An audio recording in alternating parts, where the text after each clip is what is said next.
This episode is brought to you by Progressive Insurance. Do you ever find yourself playing the budgeting game? Well, with a Name Your Price tool from Progressive, you can find options that fit your budget and potentially lower your bills. Try it at Progressive.com. Progressive Casualty Insurance Company and Affiliates. Price and coverage match limited by state law. Not available in all states.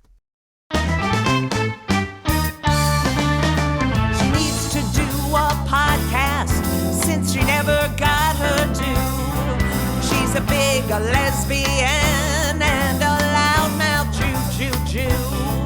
With a gasket always ready to blow, you're listening to Judy's show. Who? Judy show. Wait a minute, who are you talking about? Oh, she's an asshole. What is wrong with you? Oh, you suck. So long. Fuck off. Hey everyone, welcome to It's Judy Show with Judy Gold. I'm your host, Judy Gold, and this week on my rebranded podcast, we have a live podcast we did, I think it was last weekend actually, at the Village Underground. And thank you, Liz Furiati, who manages the Comedy Cellar and every other room in that franchise. And we did a live podcast with the Good Liars. And it was a Sunday afternoon at 3:00, and we had a fucking ball. The Good Liars, if you don't know them, then you're living under El Rocco, but they're just the best. They're just, you know them if you're on the right side of history. Jason Selvig and Davram Stiefler, they're brilliant. They are speaking truth to power. You're just going to love them. So we have part one of my interview with them today. Also, I've had quite a week, but I want to remind you that I guess it would be tonight, June 18th, the amazing, incredible documentary directed by Paige Hurwitz called Outstanding, a Comedy Revolution about the history of LGBTQ plus comedy will premiere on Netflix. And it is brilliant. My kids loved it and their girlfriends, and they learned so much. And, you know, I'm so thrilled to be a part of it. Just incredible powerhouses in there. Robin Tyler, Sandra Bernhardt, Margaret Cho. Oh my God, Todd Glass. The stories, Rosie. The stories are Guy Branum. I'm speechless. I loved it so much. And I'm going to do a little photo dump, but you know, this week was incredible because I was at the Tribeca Film Festival on Monday of, the 10th last week. And it was just so, I don't even know what to say. Oh, no, it wasn't on Monday. What the fuck am I talking about? What am I talking about? It was on June 7th, and I talked about it last week. I don't know what I'm talking about, but Monday the 10th, I arranged for a private tour of wasn't fully private, but a tour of the Nova exhibit, which is a living memory of what happened on October 7th in Israel during a peace concert when Hamas slaughtered innocent people at a peace concert, which could have been a comedy festival. It was so ordinary, yet not ordinary, because you're in the middle of the Middle East having a peace concert for young people, and they're just dancing and sing. It's just, you have to go to the Nova exhibit. I think it's there till the 22nd. Or somewhere around there. I think they just extended it. You get to really be there with them. It's harrowing. And yet we left there Monday, and the protesters came right after we left to protest the living memory of these kids at a fucking concert. Like, disgusting. Disgusting. Disgusting. I don't even, there's no words other than disgusting. Please go see it. It's really an incredible experience. So thank you to Kim Hartman, who helped arrange our private tour. And we spoke with one of the survivors who was, you know, just, you can't believe these stories. These people don't want to know the truth. They don't want to know the truth. They want to belong to something. They want to have a cause that they stand by. But if you're going to stand by a cause or whatever you want to call it, do your research. Do your research. Don't be willfully ignorant. It is an emotional experience. And I know it's going to LA. I think it's going to Miami. Please, if it is in your area, go see it. It's unbelievable. So that was on Monday. And then I went to Provincetown on Tuesday and played tennis. Yes. But I was there for the Provincetown International Film Festival, where Outstanding also was the first film presented for the film festival. It was just amazing to see it around in Provincetown, around so many gay artists and LGBTQ activists, and you know, John Waters was there. It was incredible. We did a panel, Joel Kim Booster and Paige and myself, and you know, I just am so proud to be a part of this. So, you know, check it out tomorrow night. And this week, by the way, I am recording this, and this evening I am being inducted into the Manhattan Jewish Hall of Fame, which I'm thrilled about, and the fact that it is June 17th, which was the day my mother died 9 years ago. So I know she's with me. So that's tonight. Scheduled to be on Good Morning America this Friday with my friend Sandra Bernhardt, promoting the film. And then on the Sunday, June 23rd, I begin my residency in Provincetown at the Post Office Cabaret, doing my show, Your Mom's Not Funny. And it's every Sunday, Tuesday, and Thursday. Sunday, Tuesday, Thursday at 8:30 p.m. at the Post Office Cabaret, which I love. I love, I love. So get your tickets. My website, judygold.com. I think there might be a link on my bio, and I'll have to make sure of that. But yeah, so here we are. Here we are. I really loved doing live podcasts. I'm going to do more of them. And I loved my interview with these two. And it was so great having an audience. So listen, thank you all for listening in advance, and sit back, relax, and enjoy, unless you're on a treadmill, unless you're on a run. Don't sit back, relax, and enjoy, but just enjoy part one of my conversation with the Good Liars. So this is our first live podcast after our rebrand, and I've been dying to get these guys on. I just fucking, I mean, I love satire, but these guys have they're just fucking amazing. They have filmed 2 movies, The Supporters movie and Undecided, the movie. They are so brilliant. And I couldn't stop when I was doing research for this. I could not stop watching videos, and I mean, and I follow them, and I wanted to watch them over and over again. They are called The Good Liars. They have a new podcast out, The Good Liars Tell the Truth, and they are both brilliant. Jason Selvig and Davram Stiefler, please welcome them to the stage.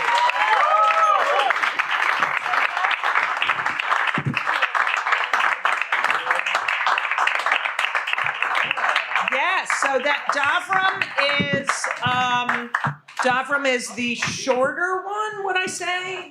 That's accurate. I think that's accurate. That's a fact. Yeah, so Davram's short, Jason's tall. Although they are basketball buddies, which I thought was very interesting. That's true. Because, well, Yes, that we were basketball buddies. And now you hurt your back. Now we're old. Now we got old, yeah. We got old. Yeah. So first of all, I have a little. I cannot find out any shit. I looked up your bios. I'm like, all I know is that Davram is a Jew from Colorado. That's all I know, and that he was born in 1984. You got it. Your birthday's November 5th. Is that correct? That's all I fucking got. And I do so much research.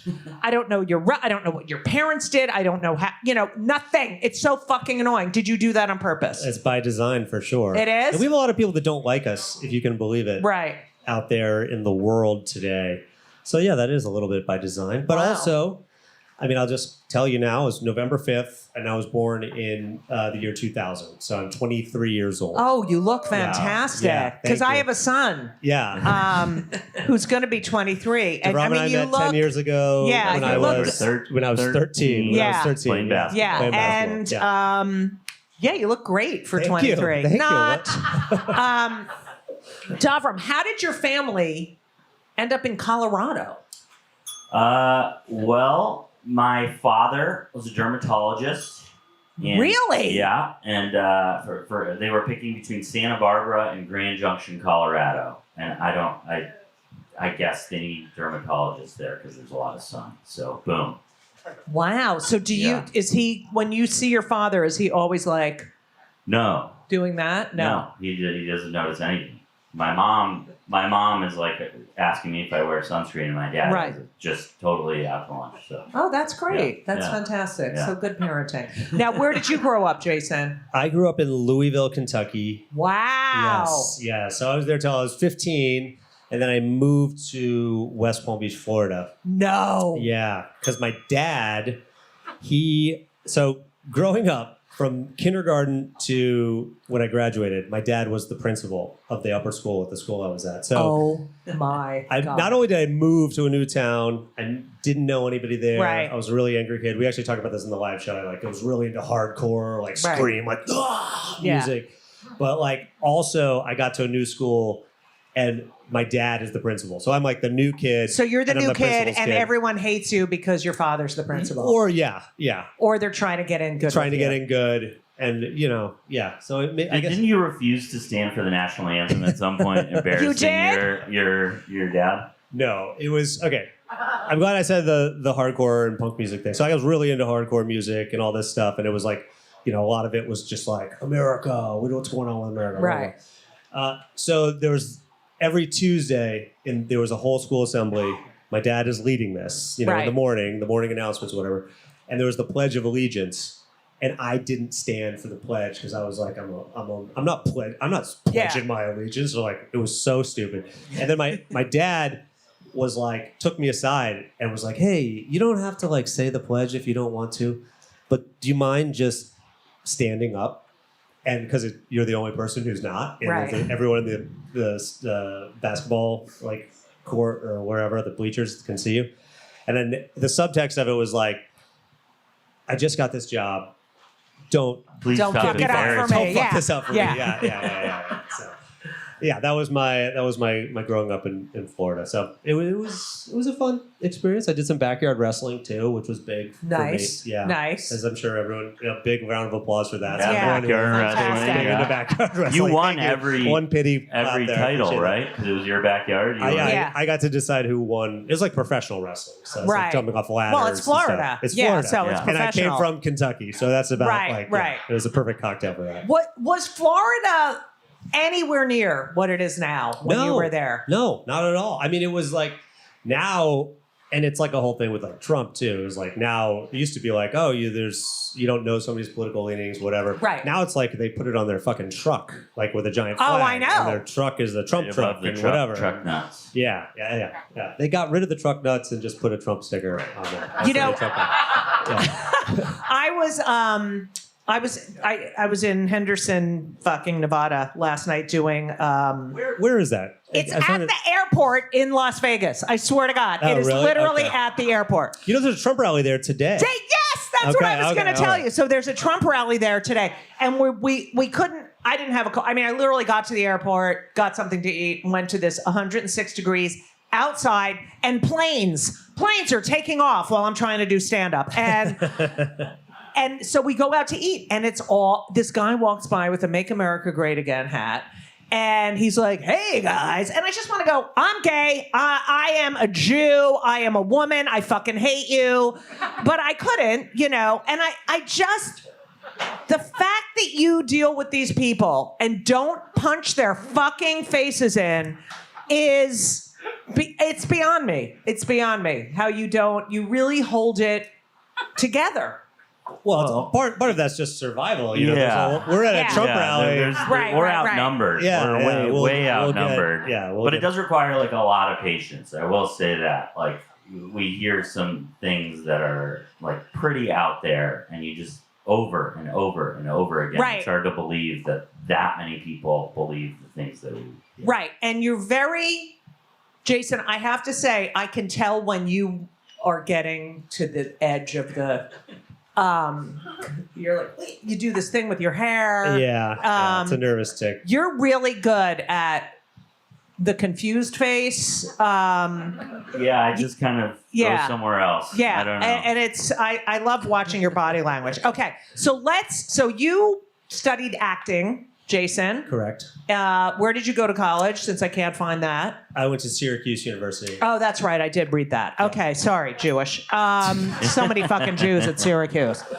And when you told your principal father that you wanted to go to Syracuse and study acting, what was his response? Well, okay. Just going back to being an angry kid and moving to a new place and, not standing for the Pledge of Allegiance and all that. Finding that I liked acting and finding that I liked performing and all that stuff. He was happy about that. So really? He was like, He was like, it's not drugs. It's not drugs. It's not crack. And look, I was going to hardcore shows. Is it way better than I don't know. I don't know. Honestly, yeah.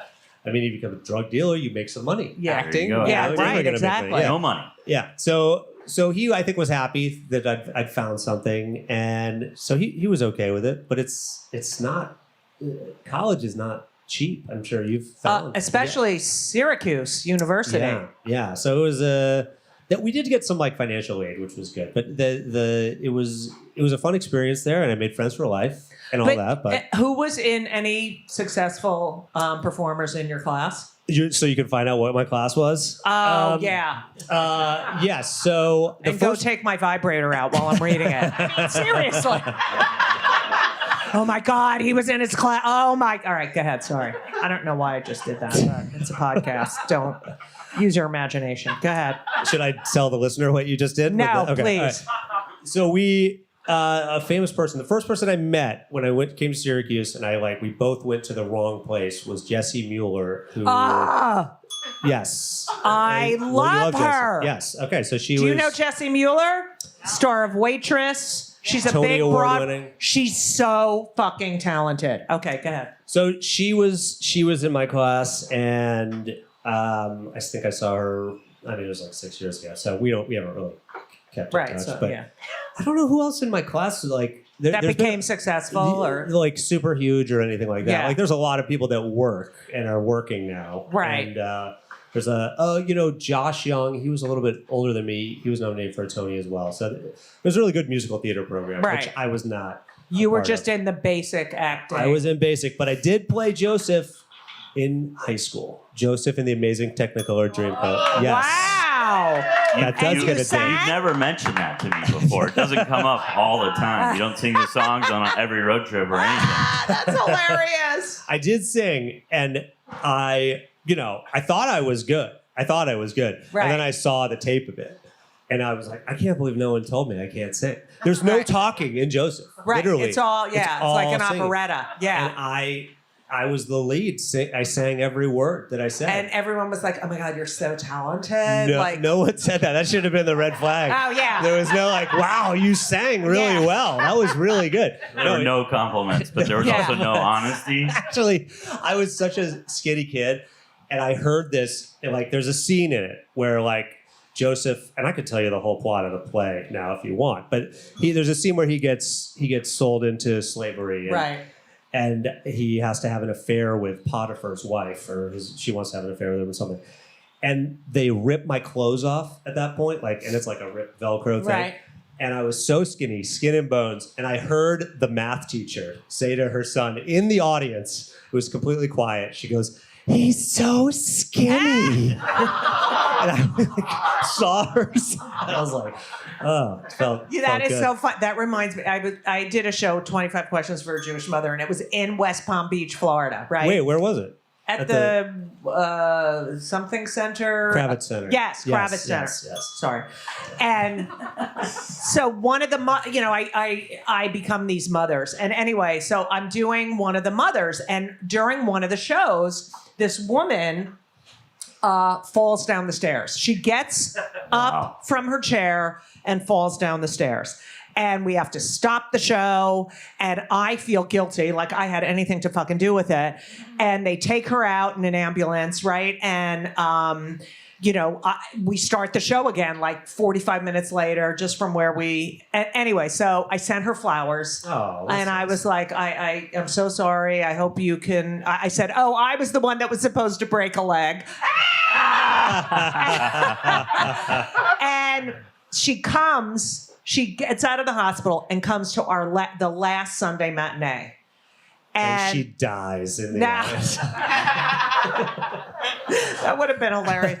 And I'm just about to do this. There's a pause where I ask a question, and then I become one of the moms. And I ask the question, and then there's a pause, and all of a sudden I hear, "That's when I fell!" And I was like, oh my God, I guess she came back and got out of the hospital. But yeah, it's so awful when you're on stage and that happens. Yeah, you never forget it. I was on the subway here, and an older couple, a French couple, tourists, the husband just fell when the train started going, just tipped, and the wife just laughed at him. No way. Yeah. How old? 70? Yeah, it was bitch. wild. Yeah. Wow. She just laughed at him, and then I helped him up. Anyway, so you were the one that helped him up. Yeah, she was just laughing. That's so nice. Yeah.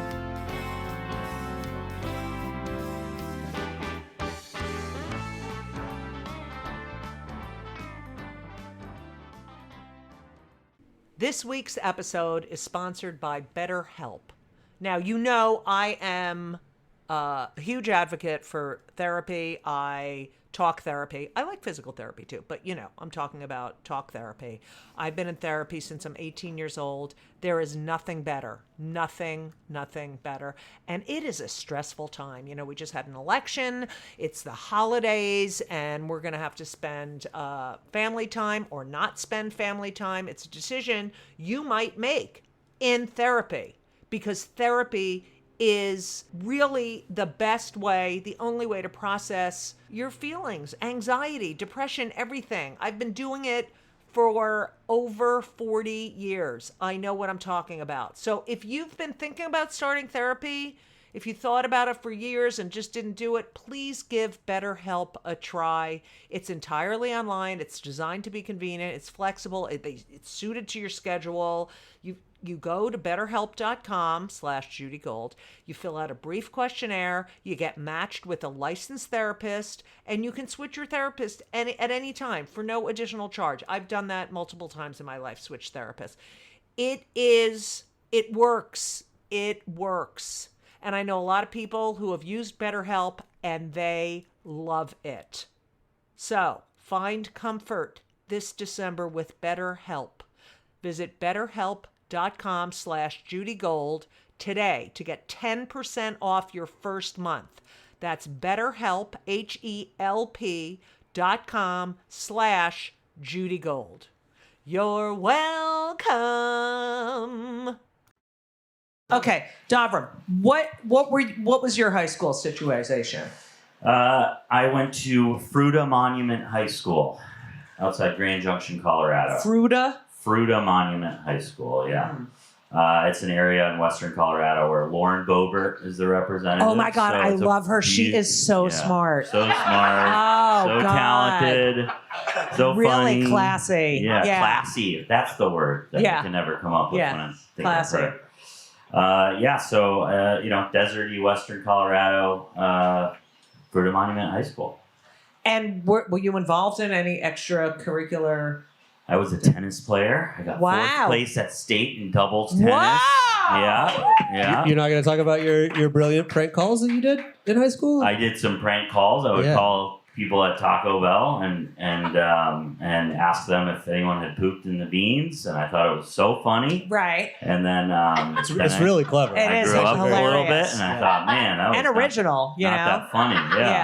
Yeah. I thought it was both of those things, and it was neither. Yeah. Grand Junction, Colorado. And then, were you the only Jew there? There were a very small handful, but it was nice. We got a lot of attention because people were always trying to convert us to Christianity. Oh, fun! Save us. People would like take me aside and be like, "You seem like a really nice guy, and I just don't want you to burn in hell forever." And you would be like, "Thank you so much." I'd be like, "Thank you so much. I need to get away from this sleepover." Did you get bar mitzvahed? I did. Yeah, at the Wow. Grand Vista Hotel. In Grand Vista, Wow. Colorado. Yes, Very exactly. religious. Yeah. Very religious. Yeah. So and then you went to, where'd you go to college? I went to UC Santa Barbara. Never went to class once. Decided I needed a real college experience and went to Connecticut College. Oh, Yeah. very white. Yeah, And it was. And What did you study? Architectural studies. I had this like bright idea that I could design my own major and call it architectural studies, but just do art.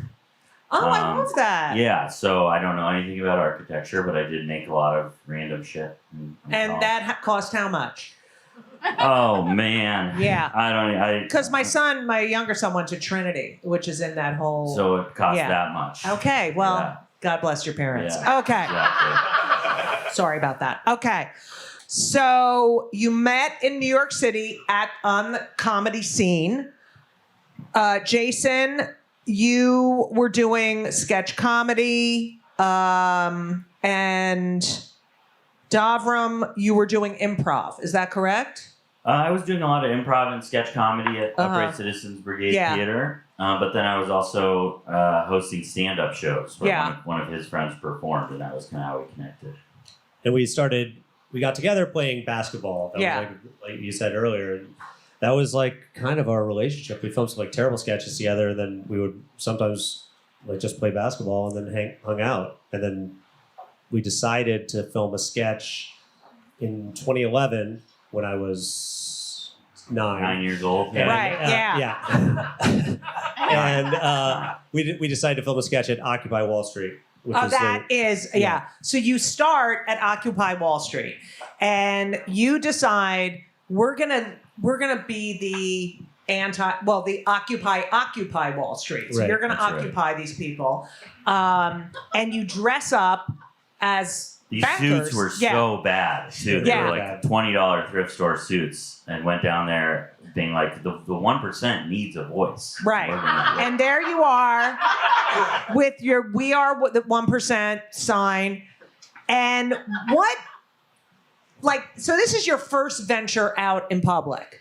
Yeah. Were you like, what did it feel like? You were just doing, this is satire, of course, but were you nervous? It was interesting because we were like, even like we were filming that, we were like, what are the rules here? Yeah. Like, what's going, like, and then it's kind of the moment this all happened, like, we'll get into like what actually happened with it, but like, it was like, oh, there's no rules. Anybody can do anything at any point, and people are going to report on it, do whatever they want with it. So we started doing this. We started filming, and we put one video out, and we were like, this is a funny sketch. And like people shared it a little bit. And then the weird thing was, we put this video out, we thought it was pretty obvious it was a joke, but like people thought it was real. And like investment bankers came and joined the protest I love that. as we made fun of them to their faces. Right. We put cufflinks online that said 1% and charged $300 No for way. them as a joke. But again, people bought them like Oh in support my of God. the 1%. And we were like, so it was we can't afford to like send a messenger. So Yeah. I had a roommate at the time, and I was like, hey, I'll give you $20 if you just take this to the office and give this. That is to the guy." crazy. Do you Yeah. still have any of them? No, I mean, I Oh. can't remember. We like had them made here in the city somewhere. Right, With right. I don't know. So Oh my God. But it was that's like we couldn't take it far enough. We were out there saying like, if you guys keep protesting and we make less money, we won't be able to do as much cocaine, and Right. we can't have that. And people would be like, bankers would be like, yeah, like exactly. Like, it was like, how far can we take this and be taken seriously? And it was like, I don't even know if we ever found the edge. We were passing out 1% milk and being like, drink it up. Like, and like, we never really, I think there were people who believed it was real all the way through. So. And at that time, we were like, oh my God, this is it. This is. We thought, Like- I mean, it's like, yes, we were like, oh, this works for the two of us to do this together. Yeah. And we lack a certain amount of shame, I guess. But like, we were like, oh, this works for the two of us doing this. We got to find more stuff to do. And it really took a while for us to really hit our stride with stuff. We would do things and like, it wasn't funny, or it was like, we were just like kind of barking up the wrong tree in some things. Like, Oh, that never happens in comedy. I That's know, so I know. weird. but we did. Did we make a mistake? We made Yeah. mistakes. What the next thing we did, or maybe like the Wait, next big tell one. how you got caught. Oh yes, so we get this. So we're filming this thing, and it's like Deron said, these are old suits that we're wearing. I had a pair of dress shoes that I got in high school, and those were my dress shoes that I had up until this point. Again, I was a gifted kid. Or to beat this joke to death, I was 9 years old at the time. Yeah. But I was very smart. It's still killing. Yeah, it's still killing. Yeah. You can hear it. Yeah. I heard the cricket applaud back there. But so I had these shoes for a long time, and we were wearing them out and doing our protesting, and then somebody looked down and saw that I had frayed shoelaces, and they're like, they're not 1%. Look at the shoelaces. And then Rachel Maddow did like a whole piece on the thing, Yes. and like her producer just happened to be filming that one Right. interaction that happened. She did like a whole 10-minute thing. Outed by the shoelaces. The shoelaces. I love that. I love that she did that. Yeah. It was It Okay. was very nice. The whole thing was nice, and then it ended with the shoes. All right. So the next thing, you leave this gig, and you're like, what are we going to do next? Right? What's next? Well, the Chick-fil-A was probably next. Yeah. We We decided we would hand out trade your homosexuality for a free chicken sandwich at Chick-fil-A. Oh my God. I Coupons. love that. Happy Pride, everyone. Yeah. And we put on like red blazers, and we said that we used to be gay, but then we had a chicken sandwich at Chick-fil-A. Oh my God. I love it. And because they were the backstory is that they were like donating all this money Right. like against Right. marriage equality and stuff like that. And then we used the coupon, and they honored it. It worked. No way. Yeah, they were like, "Oh, okay, this looks legit." Here's your But not on Chick-fil-A. Sunday, because they're not No, open they're on not Sunday, open. because that's the Correct. Lord's Day. That's the Lord's Day.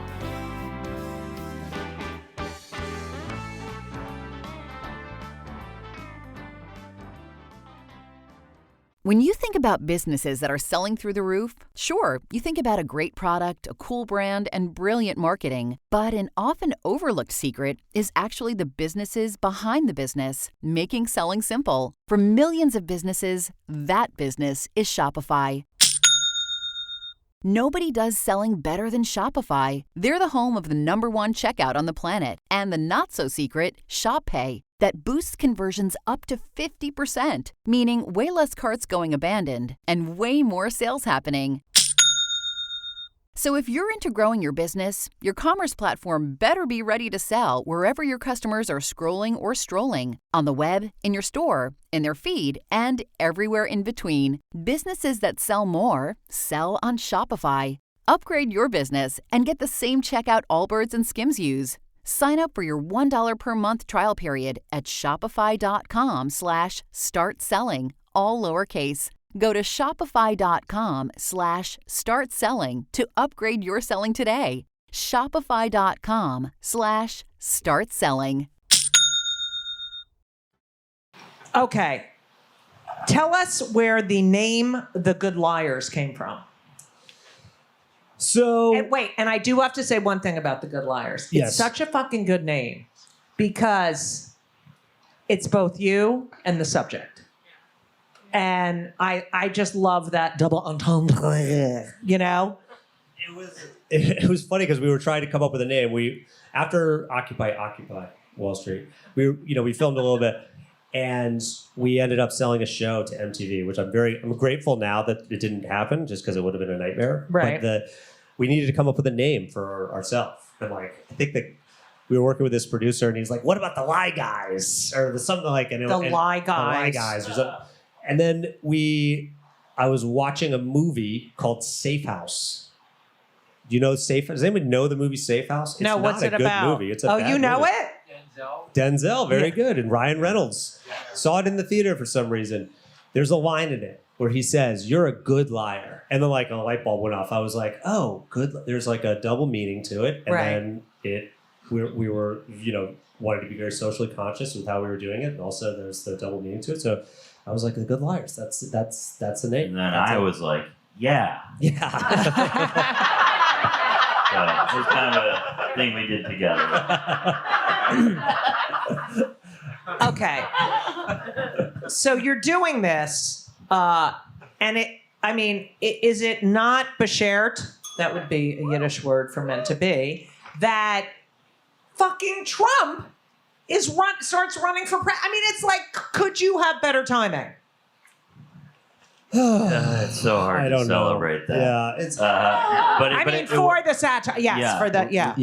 We went to a very early Trump rally, and I forget what our original plan was, but we got there 3 hours early. You got to get there early, stand in line. We ended up in the very front, and we had some other plan, but 45 minutes into his speech, so he's like the fourth person to speak, we got super bored.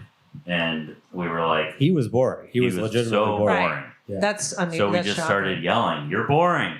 Entertain us! Tell a joke! We're here to be entertained." And it was ridiculous, and he kicked us out, and a lot of people ended up seeing that video, and because of that, we made a whole movie about that election cycle. So yes, Trump kind of kicked it off, and the timing was right. So shared. you want him to be No. okay. No. It is a really bad time. It's a bad time. Yeah, it's a terrible time. We can agree. We're on going to that. get into that. Okay, good. So I know you don't share. I know for your films, which are fucking fantastic, you've had writers and collaborators. But when I did Man on the Street for many years, and there's a lot of prep that goes into it. And people think it's just, off the cuff. So can you talk about how you prep for these? Who was talking? I'm sorry. People are ordering drinks, and I'm like, what the fuck is talking? Because I'm so used to doing it in my house, and my kids are like, ugh, and I'm like, shut the fuck up. So I'm sorry. Keep drinking. But what is your prep like? Well, it's us talking about things that bother us or what's in the news, and then bouncing ideas off each other about different different ways to approach it. And then when it's a film, there's just a lot of sessions of how do we create a character arc out of these real moments. But it's just a lot of, we live 20-minute walk from one another, so it's a lot of walking around the neighborhood and talking about how it might look. Yeah, and a lot of it is you prep for it, and you have lines of questions and things like that that you are prepared for. And never, I never asked a yes or no question. Oh yeah. No, that's smart. I don't know that we use that rule, but we might start. Yeah. That's good. Because I didn't want them to go, Yes. and then I had to pull it out of them. Yeah. But a lot of it just doesn't prepare for some of the really out there things you hear, because you're like, oh, maybe they'll say this, and it's like there's moments of genuine shock when somebody's like, Jim Carrey is the president right now. I'm like, I couldn't have prepped for that. I don't have a response. Then it turned out to be true. Then it turned out to be true, which was more crazy. Yeah. So there's a lot of it's prep. You write it out. You talk through what would the back and forth be. But then a lot of times it's just sometimes it's just seeing what happens, right, and being loose and just right, rolling with the punches. Which is where your improv training comes in. Yeah, I think so a little bit, but also I think we just learned on our feet doing this. Like right. I think the first few times we went out were a lot worse than the way it is now. Right. So a lot of learning on the job. Okay. Now, I've heard you say that people have said you're their only link to politics. Yes. How does that make you feel as a It's too much performer pressure. and an American? I mean, honored in a way. In some way, it's like, okay, you wouldn't be paying attention otherwise. And right. we're giving you something to laugh about in a time where there's so little to laugh about. But also, if that's true for any number of people, then it's a fair amount of pressure. Like, I don't know. Well, it's Watch because, some news, too. because I asked that because for so long, The Daily Show was, Jon Stewart was John Leibowitz, was the main source of news for so many people. I was like, all right, well, at least they're learning something, and it's skewed the right way, but it's fucking crazy. It's just crazy. I get it though. I mean, it's like the 24-hour news cycle. Everything like you get on Twitter or X or whatever the fuck it's called now, and it's I hate that fucking X. And it's you don't feel good about yourself. You don't Right. want to like. Everything is the partisan mudslinging and all this Right, stuff. Like right. I'm on both sides of it too. Obviously, we lean one way for sure. But like, I get it. I get not wanting to take in the news, and it's because it's so depressing. Right. So I don't blame anybody. Well, especially it's willful ignorance in a way. And it's like, where are you going to get your news from? I mean, at least people are like, oh, well, I'm seeing real people in Right, real right. time and how fucking idiotic they are. You trolled every presidential candidate, every single one. I need to know which one was your favorite to troll. Of all time? Of all time. We definitely have our favorite prank of all time, I think. Well, at least I'll just speak for myself, I guess. The favorite prank was with Tom Steyer, who, like, God bless his soul. Oh my God, yes. But, like, the prank was just that he's just doing this event. He's this billionaire guy running for president, Democrat.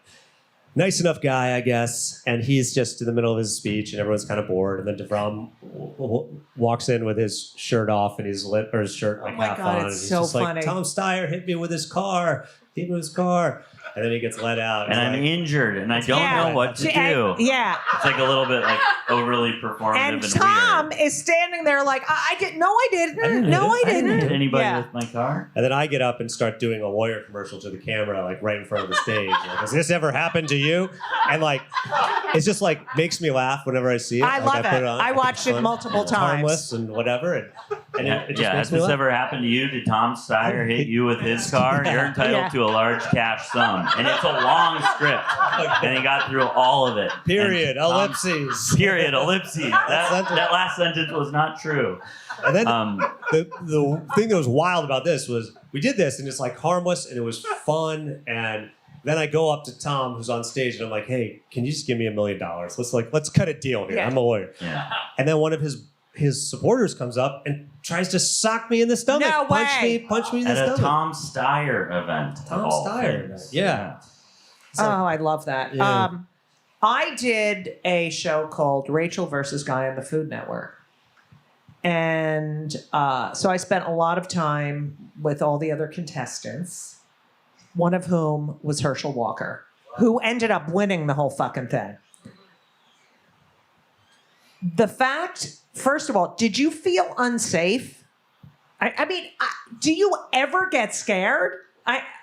You go to Yes, like, definitely. I mean, you go to the NRA convention, correct? Yeah. Nothing?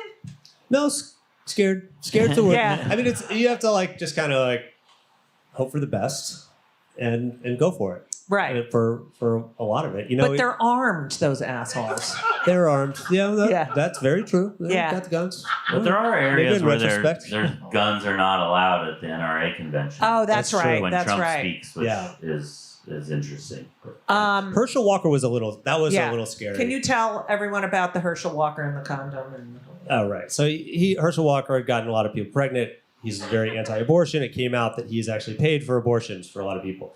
So I went on stage with a couple rolls of condoms and was like, "Here, I got you some condoms, so you don't have to keep paying for the abortions." And then he like grabs my arm, and he's strong. He's strong. Huge. He is huge and so dumb. Like when he was running for president, I was like, I was talking to him on the set, and it's like he is such an idiot. Yeah. And I thought he was going to throw. There was a moment where I was like, "All right, shouldn't have done Except for this. old This is Jason." it for old Right, Jason." yeah. Like, I hope somebody's filming this because I'm about to get body slammed off this stage right now.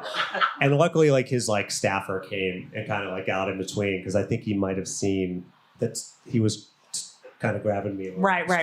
I was filming, so You were we would have filming. had it on tape. Phew. I had been kicked out for saying that Herschel Walker was my father. It didn't. Some things don't work as well as you hope, and like he couldn't really hear, and it didn't really work. But I was like, "He's my dad. Dad, have a catch with me."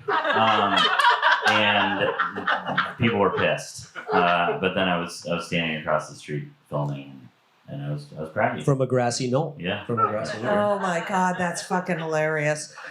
You, Jason, you said something I thought was so brilliant. You said that as you're doing this, you're with scene partners who are not willing participants. Correct. Yes. Yeah. That's especially true in the the pranks of the politicians because they don't like them. us doing Right. that. Yeah. And they recognize you now, is that correct? You would think so, yeah. But DeVron, do you have a participation trophy to Ron DeSantis earlier this Oh, year? I love that. And he That was so great. And his cunty wife. That was the best. He's just sitting in the She room got with right him. in. Yeah, I was in the room with he and maybe 20 members of the press and 15 of his supporters, and standing there for 15 minutes just waiting for them to get started, and nobody recognized me. Or some members of the press probably did, but they were like, "Let's just let this unfold." Oh, good. It's a news story. Thank God. Yeah. So you went over to him. He's standing there with his wife, and you walk over to him and say, I want to give you, you're not going to win, obviously. So I want to give you a participation trophy. And Because he tried so hard. right. And you're like, win. you really tried hard. And the wife, I look at the wife because she's running the show. Yeah. She it does runs feel the that fucking way. show. Is he like incredibly mental, like everyone says, like that awkward, crazy, like? Seemed like it. I mean, he gave his like smile that he's seen people smile and he's imitating it. Right. Kind of smile. Like an alien as imitating I was like getting kind of led away. So yeah, you get the sense that like something is off there for sure. Thank you so much for listening to It's Judy's Show with Judy Gold. This podcast is produced by Laura Vogel, edited by Colin Schmaling. Also, the theme song, which I love, composed and backup vocals by Lauren Gold, my friend and fake brother. Thank you for listening. Remember, we have part 2 next week. We have a lot of great podcasts coming up. A lot of really interesting people. And of course, my rants. But just remember, this Sunday, I can't even talk. This Sunday, the 23rd, I start my residency in Provincetown at the Post Office Cabaret every Sunday, every Tuesday, every Thursday at 8:30 p.m., and I also want to let you know that I am going to be at the Cats JCC.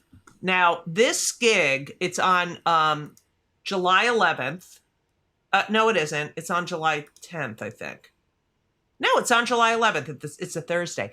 I thought July 11th was a Friday, and I was like, no, JCC is doing a show on a Friday night because it's Shabbat. Oh, sorry, that was really, really fucking loud. Sorry about that. Okay, so here is my information on that JCC. It's in Atlantic City. I'm pretty sure. I'm going to get all the information for next week because obviously it's the Milton and Betty Cats. Milton and Betty Cat. There's the fucking sirens going down Amsterdam Avenue. The Milton and Betty Cats JCC. Okay. And it is in Margate, New Jersey, which is part of the Monopoly Board. So that's on July 11th. Get your asses there, 7 p.m. I'm very excited. And that's it. That's all I have to tell you, except thank you so much for listening. Please subscribe. Please leave a review. Please do whatever you need to do to support and love me, because that's all I really care about. Thank you all so much. And in memory of my mother, who was my muse and just an incredible woman. And yesterday was Father's Day, and I was lucky enough to have an incredible father, a true gentleman. I miss him too. All of you people out there with parents, you're lucky. You may hate them, but you're lucky. So in memory of my mother and my father, Ruth and Harold Gold, I bid you a farewell. And as we always say, so long.